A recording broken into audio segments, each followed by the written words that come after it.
So guys, application আপোনাৰ যদি বেংকৰ পৰা কিবা ফ্ৰড হৈছে, আপোনাৰ পৰা যদি কিবা OTP লৈ কিবা ফ্ৰড কিবা হৈছে, আপুনি যদি RTI কৰে, তো RTI কাৰণে এই এপ্লিকেশ্যনটো আপোনাৰ লাগিব। তো এপ্লিকেশ্যনটো এনেকৈ লিখিব লাগিব, চাওক, প্ৰতি সাৰ্বজনীন তথ্য অধিকাৰী পাব্লিক ইনফৰমেশ্যন অফিচাৰ, ঠিক আছে। ইয়াত আপোনালোকে চাওক বেংকৰ নাম, ইয়াতে আপোনালোকে চাওক বেংকৰ নাম, ইয়াত আপোনালোকে বেংকৰ নাম আৰু শাখাৰ সম্পূৰ্ণ ঠিকনা, ঠিক আছে। তো বেংকৰ নাম আপুনি দি দিব ইয়াত। আপোনাৰ যদি বেংকৰ একাউণ্ট হয় ষ্টেট বেংক অফ ইণ্ডিয়া, আপোনাৰ HDFC থাকিলে HDFC বেংক, ঠিক আছে। শাখাৰ নাম আপোনাৰ যদি বেংকৰ একাউণ্ট গুৱাহাটীত আছে, আপুনি গুৱাহাটীত দিব পাৰে, ডিব্ৰুগড় আছে ডিব্ৰুগড় দিব পাৰে, য'ত আছে ত'ত দিব পাৰিব। শাখাৰ সম্পূৰ্ণ ঠিকনা আপুনি ইয়াত, আপোনাৰ যদি গুৱাহাটীত পল্টন বজাৰ হয়, আপুনি পল্টন বজাৰ দিব পাৰে, ঠিক আছে। বিষয়টো চাওক, বেংক একাউণ্ট জালিয়াতি লেনদেন সম্পৰ্কে তথ্য বিচাৰিবৰ বাবে আবেদন, ঠিক আছে। এইটো আপোনাৰ লিখিব, চাওক। তাৰপিছত মান্যবৰ মই, ঠিক আছে।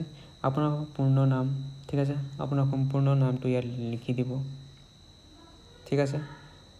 আপোনাৰ বেংকৰ এটা গ্ৰাহক মোৰ একাউণ্টত অনুমতি নোলোৱা একাধিক লেনদেন হৈছে। সেই সন্দৰ্ভত তথ্য অধিকাৰ আইন 2005 ধাৰা 6(1) অনুসৰি তলত দিয়াৰ তথ্যসমূহ বিচাৰিছোঁ। একাউণ্টৰ বিৱৰণ, আপোনাৰ একাউণ্ট হোল্ডিং নাম, আপোনাৰ নামটো দিব, একাউণ্ট নম্বৰ, আপোনাৰ একাউণ্ট নম্বৰটো দিব, শাখাৰ নাম দিব, শাখাৰ নাম আৰু চহৰ, IFSC কোডটো যদি জানে দিব, IFSC কোডটো ইয়াত দি দিব।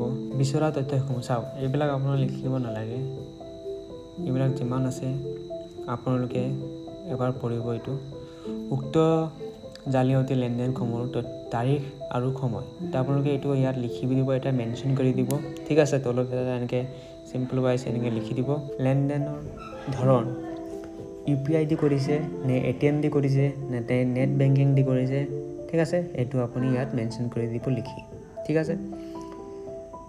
প্ৰাপ্যক একাউণ্ট বা UPI ID আৰু সেই একাউণ্ট তো এইবিলাক আপোনালোকে এনেকৈ লিখি দিব। আবেদনৰ বিৱৰণ, ঠিক আছে, তলত আকৌ এইটো মেনশ্যন কৰিব লাগিব। আবেদনৰ নাম, ঠিকনা, মোবাইল নম্বৰ, ইমেইল আপোনাৰ যদি আছে এনেকৈ লিখি দিব তলত। এইটো লিখিব নালাগে, আবেদনৰ বিৱৰণ লিখিব নালাগে ইয়াত, ঠিক আছে। মই কাটি দিছোঁ।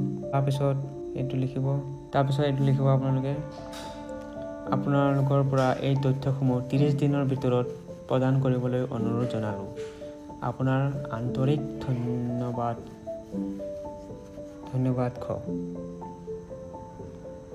শ্ৰদ্ধা, আপোনাৰ স্বাক্ষৰ, আপোনাৰ নাম, তাৰিখ আৰু স্থান।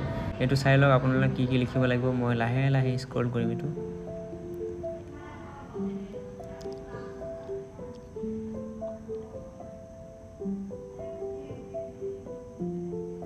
ভিডিঅ'টো আপুনি পজ কৰি এইটো লিখিব লাগিব আপোনালোকে।